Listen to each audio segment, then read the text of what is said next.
भगवान शिव के हाथों में कैसे आया डमरू, त्रिशूल और गले में नाग, जाने शिव श्रृंगार का रहस्य।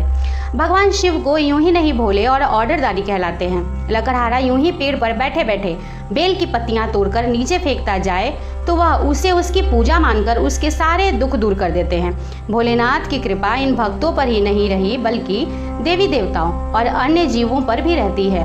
उनके गले में नाग, जटा में गंगा, सिर पर चंद्रमा और हाथ में त्रिशूल डमरू इसी बात का प्रतीक है। लेकिन क्या आप भगवान शिव के इन्हें धारण करने का उद्देश्य और रोचक किस्से के बारे में जानते हैं? शंकर भगवान के गले में सांप क्यों होता है? शंकर भगवान के परम भक्त वासुकी हमेशा ही शिवजी की भक्ति में लीन रहते थे। तभी सागर मंथन का कार्य शुरू हुआ। तब रस्सी का काम नागराज वासुकी ने किया। उनकी भक्ति को देखकर भोलेनाथ अत्यंत प्रसन्न हुए। उन्होंने वासुकी को उसे अपने गले से लिपटे रहने का वरदान दिया। इस प्रकार हमेशा शिवजी के गले में सांप लिपटा रहता है। भगवान शिव के सिर पर चंद्रमा को धारण करने की ये है कहानी। भोलेनाथ के सिर पर चंद्रमा धारण करने के बारे में शिव पुराण में कथा मिलती है। इसके अनुसार महाराज दक्ष ने अपनी 27 कन्याओं का विवाह चंद्रमा के साथ किया था, लेकिन चंद्रमा रोहिणी से अत्यधिक प्रेम करते थे। दक्ष की पुत्रियों ने इसकी शिकायत की। तब दक्ष ने चंद्रमा को क्षय रोग से ग्रसित होने का शाप दिया। इससे बचने के लिए चंद्रमा ने भगवान शिव की पूजा की। भोलेनाथ चंद्रमा के भक्ति भाव से प्रसन्न हुए और उनके प्राणों की रक्षा की। साथ ही चंद्रमा को अपने सिर पर धारण किया। लेकिन आज भी चंद्रमा के घटने बढ़ने का कारण महाराज दक्ष का शाप ही माना जाता है। भगवान शिव के जटा में गंगा को धारण करने के पीछे की कहानी। पौराणिक कथाओं के अनुसार महाराज भागीरथ ने अपने पूर्वजों को जीवन मरण के दोष से मुक्त करने के लिए गंगा का पृथ्वी पर लाने के लिए कठोर तप किया। इससे माँ गंगा प्रसन्न हुई और वह पृथ्वी पर आने को तैयार हो गई।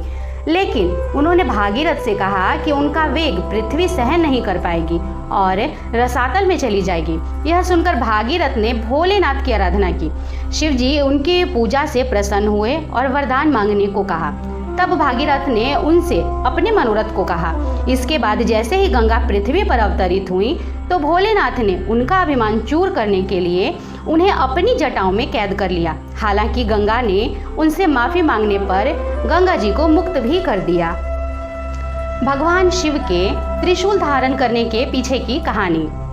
भोलेनाथ के हाथों में त्रिशूल का जिक्र सृष्टि के आरंभ से ही मिलता है। पौराणिक कथाओं के अनुसार जब शिव जी प्रकट हुए तो उनके साथ ही सत्य, तम, अरज और असर ये 3 गुण भी उत्पन्न हुए जो कि त्रिशूल के रूप में परिवर्तित हुआ।